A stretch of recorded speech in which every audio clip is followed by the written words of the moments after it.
So today we'll be talking about a documentary I directed called Life After the Party. I'm Jake, aka DJ Spindingo. Rod came up to Gainesville for the fall season of tailgating, and what he did was follow us around, documenting our sets that we did for Sigma Nu and some parties that we did as well.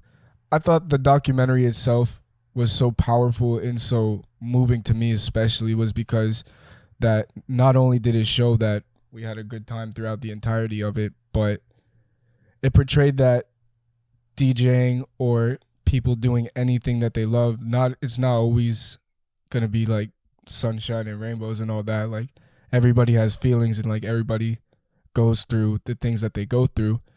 And I think the documentary really covered mental health, how people deal with their problems, and how to have a good time.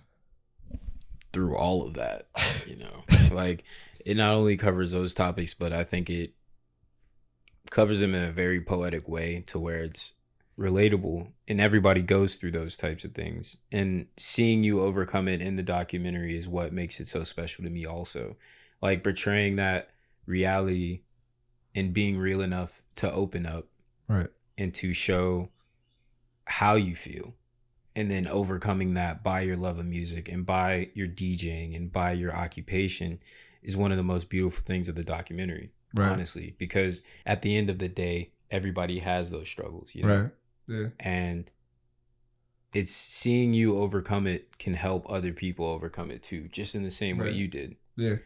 Like diving in the moment, just being in it and being present in that reality is what gets you out of those places. Right. Like letting go. Exactly.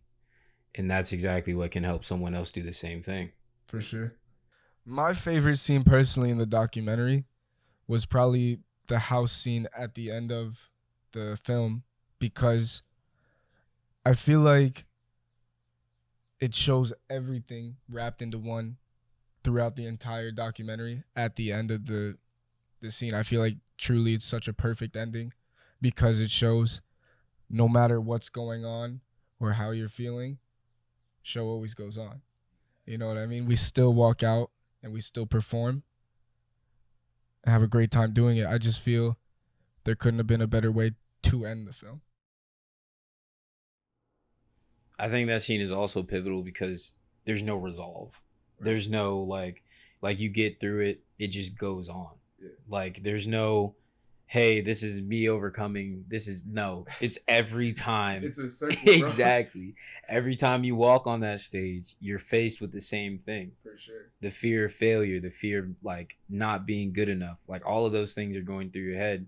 And then just to end it with the show goes on. We still walk out. Exactly. No matter what you're feeling, no matter what, you still walk off and or walk on. And that is profound, Absolutely. you know. But my favorite scene was when you were explaining the depths of your depression in a sense. You were like, I am doing the same thing every day. I have the same job, and the job didn't take you anywhere. Right. And you explaining that was so like impactful to me just because like I relate to it so much. Right. Like that is literally you're going through life and you're moving and you're going and you're not going anywhere. Autopilot. Like you're exact autopilot. Exactly. You're just living in existing, and that's not, and when you're existing you're not living. Yeah. You know what I'm saying? You're just there and you're stuck. And you explaining that was profound. And then you're like walking,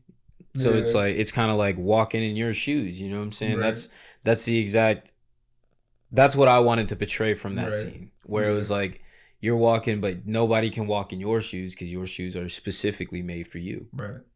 That's the only way to do it. So that scene was just so impactful and honestly by far my favorite out of the entire documentary. Like Yeah. that, it always gives me goosebumps when I see that scene because Same. it's just so relatable. Same, it's, yeah. it's just, and it's not only is it relatable, but it's the truth. Like For that sure. is your reality. It's the accountability on it that I feel like is impactful, you know? Exactly. It has to be. It Yeah. has to be. So every time I watch it, or even when I was there and hearing him describe what he goes through as a person, it was just so emotional. Like, to hear someone be that vulnerable is one thing, but to experience that same feeling throughout your life is hard. And so you understand what the person is feeling just by what they're saying. It hit a point of relativity to me just on the basis that I go through the same thing, and I've been there and I've felt that emotion before. So the montage at the end where it's showing us at the heaven party was such a pivotal point because it was a perfect way of showing you got to get through it. You are always going to have to get through it, no matter if you're feeling depressed or on cloud nine or just feeling like a normal day. Time doesn't stop for anybody, so you got to keep moving with it no matter how you're feeling or no matter what happened, who sent you a text, who broke it off. And I just think that part of the film particularly just wrapped it up perfectly and just was so good at showing that.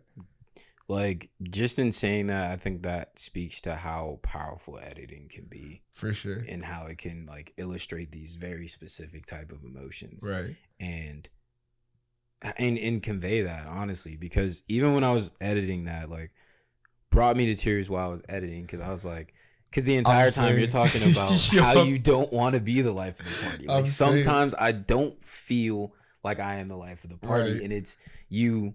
I mean, you talk about in the documentary where you're putting on a mask for other people. Like, it's leave your issues at the door. While I'm here, and I'm putting on this kind of character of myself not myself, of yourself, to appease and please these people, like the people you're turning up. And that's why one of the best quotes that you said was, I feel like the people who I'm turning up with and raging with don't even know the real me. Right. I mean, you've seen it firsthand, especially too, when it comes to that stuff. It's not all like, let's turn up, because we could have easily made a movie where it's just like lit 24/7. All like the time. The last scene could have been just a turn up.